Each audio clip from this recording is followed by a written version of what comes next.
We're live. And all right, there we go. Nice. Okay, so how's it going, everyone? I apologize. This is a late one. I recorded one, but then somehow YouTube lost it. So this is episode number 30 of the Hybrid Athlete Podcast, and I am here in Northern Colorado. It's a rainy weekend, but I'm just jumping in, stopping in, and catching up with anyone who follows this channel, giving you an update on my kind of my year so far, 2025, kind of, trying to continue kind of a lean bulk. It's been going on for roughly like 10 months up to this point, basically since my marathon in 2024. Body weight's right at around 204, 203, 204. So that's good. Kind of feeling pretty good. I did have a local fitness competition these last couple of weeks. So I'm a little bit kind of, I guess the word would be discouraged. I haven't done as well as I was hoped just because, I don't really have like the proper technique nailed down for like strength competitions. I feel like I'm pretty strong, from my size, from my height, from my body build, kind of from my mass and everything, and the muscle that I carry and the type of training that my training style. But unfortunately, I didn't do as well as I hoped. I got penalized for reps not being correct, but it is what it is. I guess that's part of my, my maturity as kind of a fitness guy, kind of an all around, bodybuilder or strength guy now, that I've kind of, deviated from trying to do everything, David Goggins style with, running marathons, doing the Ironmans and stuff. And now just going straight into, get your diet down, get strong, stay, kind of some stable, move that heavy weight and control it. That's kind of where I'm at with things. This podcast, this episode is basically just kind of me going over kind of the midterm goals that I've set, and maybe giving some of you maybe some advice or just some feedback from personal experience and some guidance on what would work best for you, kind of as a person who would set these short to midterm goals. For some people it's putting weight on, maybe put on 10, 15 pounds. For a lot of women, it's like, maybe lose 10 pounds or, just maybe start lifting or just look better, whatever that is. So probably more cosmetic for a lot of women. But my assumption is that if you're a man and you watch this podcast, or you watch my shorts kind of with my updates, you're probably interested in just kind of like the mental, kind of the mental stability and discipline of just being in, holding a fitness lifestyle and dedicating yourself to the day by day kind of grind and process. So obviously everyone's at a different level. I wouldn't say that I'm an elite, an elite lifter. I'm not, a professional. I do basically, however, execute on a daily basis pretty well. I believe I feel confident in my ability and my, kind of my focus on pushing through thresholds and kind of trying to break plateaus and, kind of continue moving in a continual upward trend.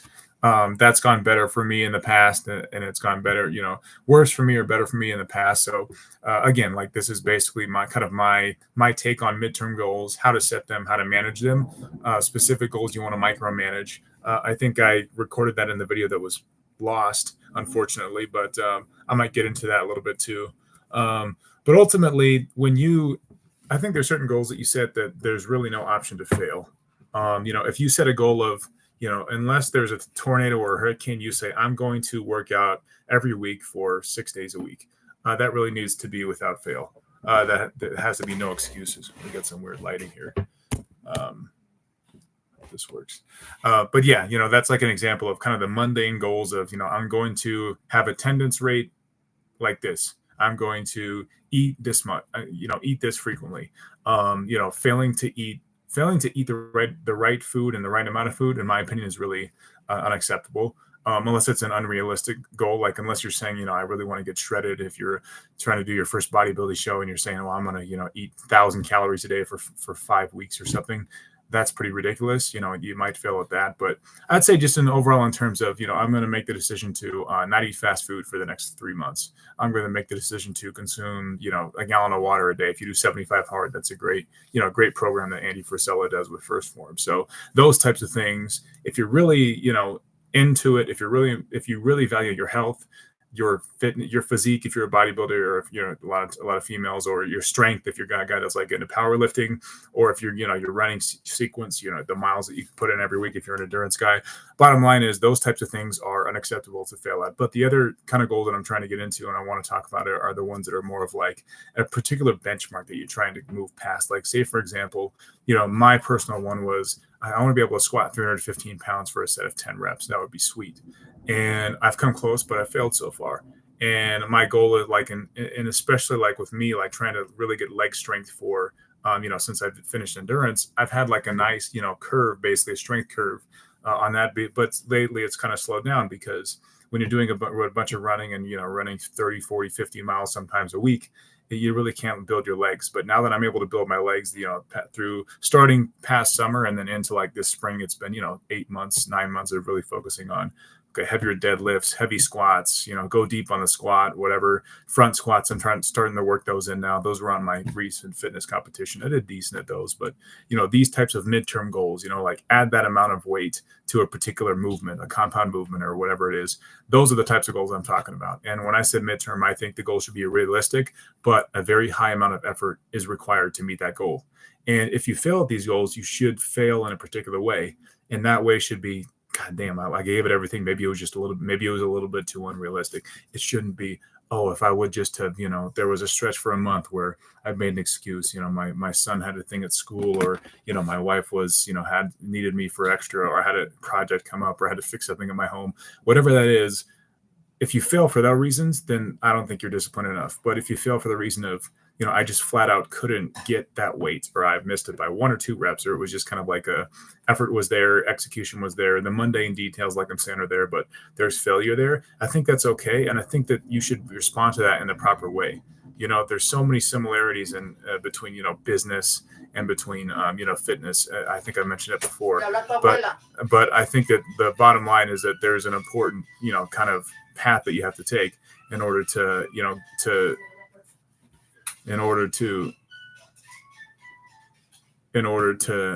get there and kind of achieve what you want when it comes to fulfilling those goals. And the path has to be taken, basically in terms of, you have to know how to prepare to when you kind of have to know how that preparation is going to be. My suggestion is the technical piece, or kind of like the numbers of it, or you break it down by, I'm going to do maybe fewer reps and I'm going to focus on form with few reps, but I'm going to increase the weight. So my example of this is, I'm squatting 275 pounds, and I got better over time at like doing like a high volume pyramid, basically 15, 14, 13, 12, 11, 10, 9. And I was going pretty deep on the squat, at least parallel, kind of hopefully past parallel. So what I did was I said, let me step back and say, okay, let me throw a curveball in there. And I know I'm getting, marginally better at the same weight, but for more reps, good form, all that. But my process was, how do I change this up so that I give myself the best chance to achieve a goal of squat 315 for 10 reps? So, I went, first one was like, okay, make sure you keep the form the same, get warmed up, going for one, and then kind of like reset or recalibrate your sequence of getting that goal of 315 for 10 reps, as you go. So bottom line in summary was, first time I did it, I was legitimate reps, 5 reps, let's be real, 5 reps at the most. I would say 4, and then one that was kind of shitty. But so that's kind of like the starting point. And then I kind of recalibrate. I said, okay, the path that I took to get from being able to only do, a sequence of 12, 11, 10, 9, 8 pyramid for 275. Now I'm able to do 15, 14, 13, 12, 11, 10. So that and then I added another set at the end, which was great for 275. Was, a pretty intense squat workout, but it's helping me grow. But I kind of translate that with new weight. I kind of go into, I'm not just satisfied with, oh, now I'm doing more weight in squats, 315. I'm trying to build up. I'm saying systematically, how do I go? Like, how do I keep the intensity? How do I like prepare myself to take what I know about that first set when I was kind of the same energy level, same rest time. I'm rested. I'm going into that sequence of really only 5 good reps of 315. I need to double that in X amount of time. So I kind of do the math on how many times a week do you do legs? Well, most weeks I do legs twice a week. One day is really heavy squats. The other day is machine work. So I started thinking, okay, What if I really focus more on the heavy day where I'm going all in? I'm doing heavy 315, and then I start putting in drop sets of 275 all the way down to 225. Sometimes I even do like a, superset of like 30, 40 reps of 135 to really like, kind of just tear everything down at the very end, which I like. I feel like I'm growing and I'm getting response from that. So my thought was, okay, maybe adjust day 2 and prioritize day 1 as like the day to really go after every week, get better at 315, and then build yourself up. So you see what I mean, where it's kind of like you have to almost pick your battles in terms of a lot of people, a lot of people that are really passionate about fitness and their journey and the gym really sometimes bite off more than they can chew. That happens in running. You can have a successful run or maybe a successful race or something and say, oh, well, if I just keep going how I'm going, and then I'm going to cut my time even more and more and more.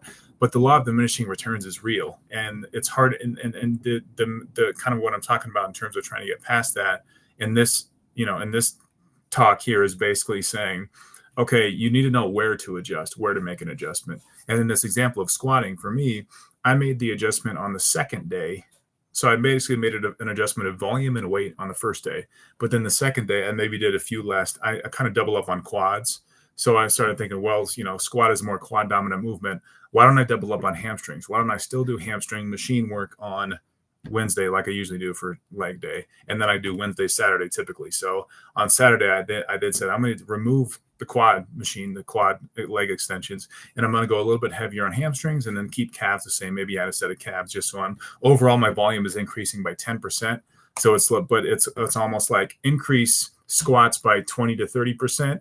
Decrease everything else by 15%. So you're going up 10%, which is realistic. You're not biting off more than you can chew, but you're still like kind of going after that particular goal that you want, but kind of keeping everything else moderately stable, if that makes sense. And I think that type of approach, that mentality is basically applicable to vast varieties of fitness, vast variety of goals. Again, we'll go back to females. If you're a female and maybe you want to have like a more impressive lower body, women always love that.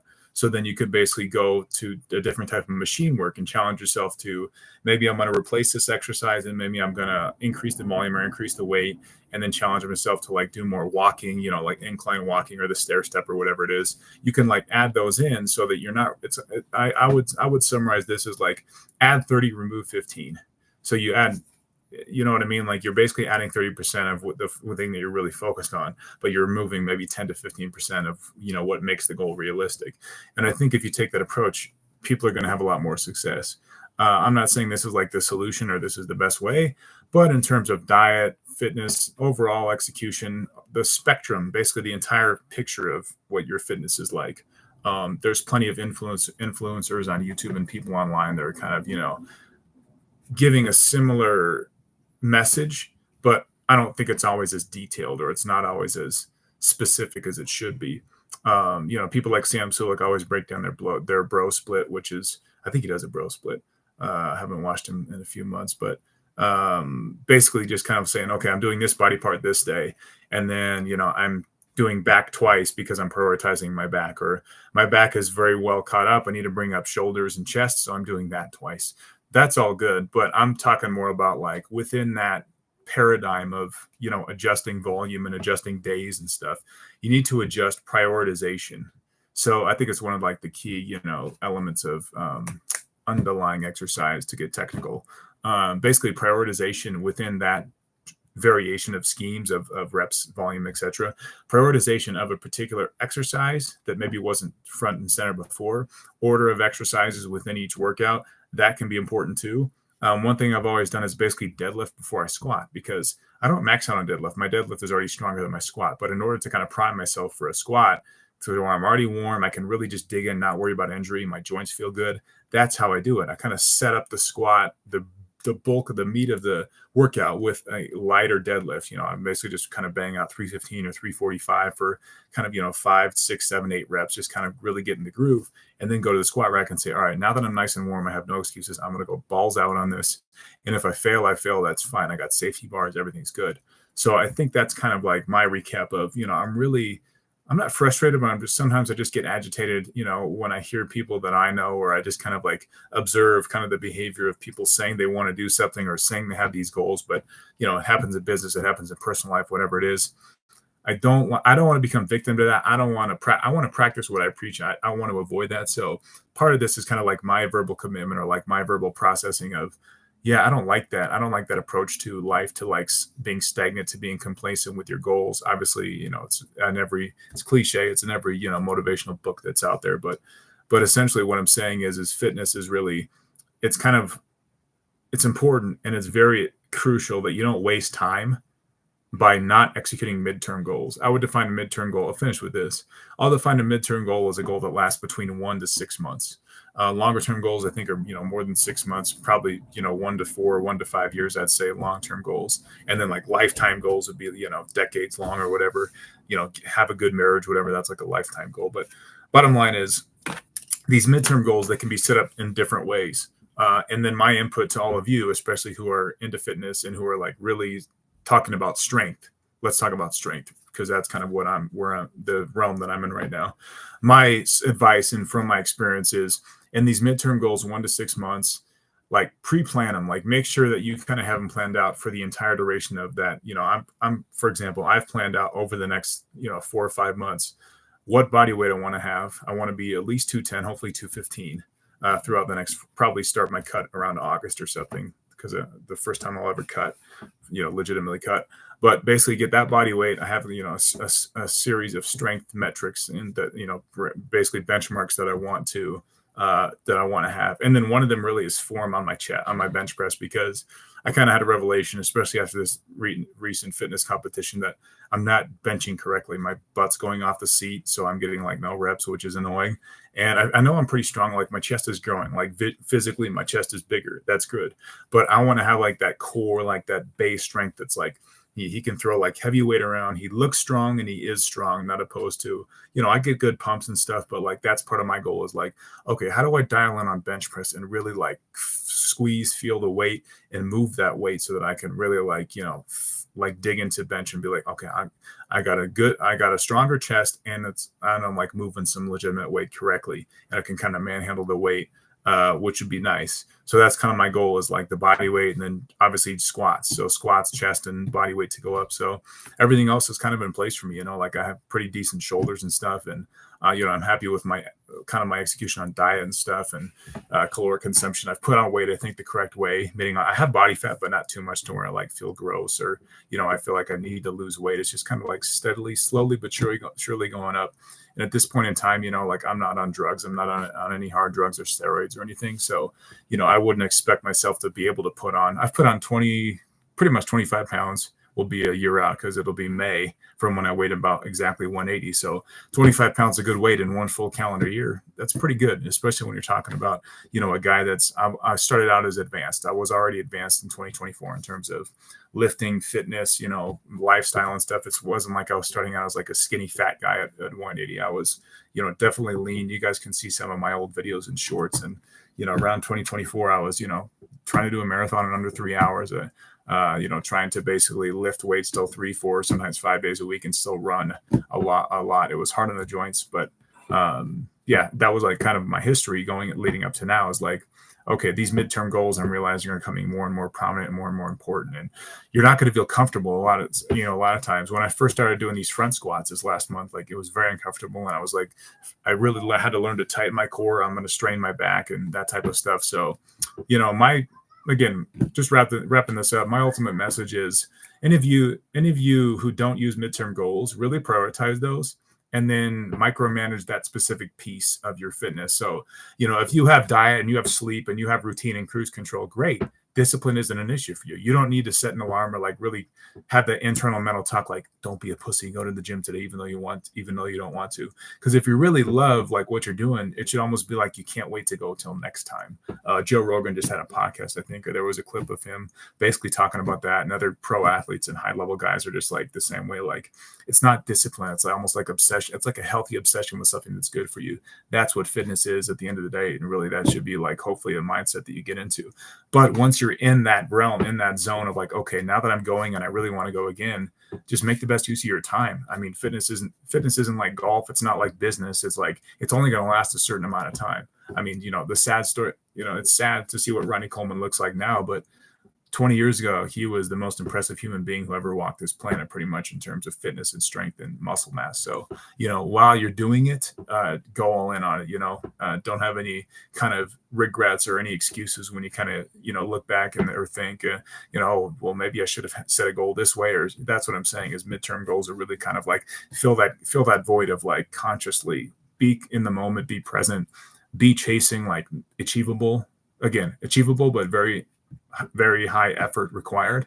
And then if you fail, don't get discouraged, but just kind of keep pushing through. For me, I will classify my most recent performance in this fitness competition as a failure. But when I look back on my effort, on kind of my attentiveness to schedule, routine, everything, it was in place. It's just a matter of change your form, better mechanics on this piece of it, and everything will kind of be fine and fall into place. So thank you for watching this one. Sorry it was late. It was like over a month late from the last one, episode 29. But episode 30, here in March, pretty much April 1st, and we'll probably publish it. April 1st, 2025, April Fool's Day. We still got 8 months left in 2025. So get out there and crush it, and we'll see you next time. Thanks, guys. Bye.